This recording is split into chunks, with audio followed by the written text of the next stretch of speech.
Gulf രാജ്യങ്ങളിൽ കനത്ത മഴ. ഒമാനിൽ മഴയിൽ 10 കുട്ടികൾ ഉൾപ്പെടെ മരിച്ചവരുടെ എണ്ണം 18ആയി.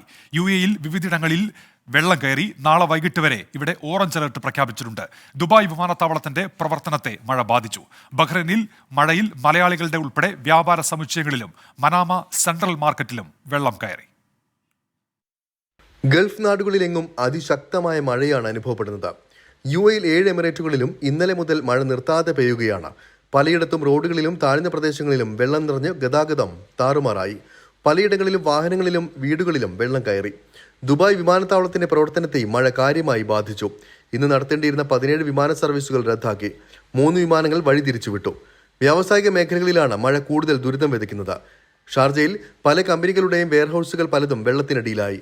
അലൈൻ, റാസൽ ഖൈമ എന്നിവിടങ്ങളിൽ റോഡ് തകർന്നു. സ്കൂളുകളിൽ ഇന്നും നാളെയും പഠനം ഓൺലൈനിലേക്ക് മാറ്റിയിട്ടുണ്ട്.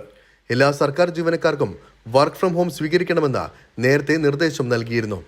ഒമാനിലും അതിശക്തമായ മഴ തുടരുകയാണ്. ഒരു മലയാളി ഉൾപ്പെടെ 18 പേർക്കാണ് ഒമാനിൽ ഇതുവരെ മഴക്കെടുതിയിൽ ജീവൻ നഷ്ടപ്പെട്ടത്. ഇതിൽ 10 പേർ കുട്ടികളാണ്. കനത്ത മഴയുടെ പശ്ചാത്തലത്തിൽ ദോഫാർ, അൽ വുസ്ത ഒഴികെയുള്ള എല്ലാ ഗവർണറേറ്റുകളിലെയും എല്ലാ സ്കൂളുകൾക്കും നാളെയും അവധിയായിരിക്കുമെന്ന് അധികൃതർ അറിയിച്ചു. ബഹ്റൈനിലെ വിവിധ മേഖലകളിലും മഴ തുടരുകയാണ്. ബഹ്റൈനിൽ മഴയിൽ മലയാളികളുടെ ഉൾപ്പെടെ വ്യാപാര സമുച്ചയങ്ങളിലും മനാമ സെൻട്രൽ മാർക്കറ്റിലും വെള്ളം കയറിയിട്ടുണ്ട്.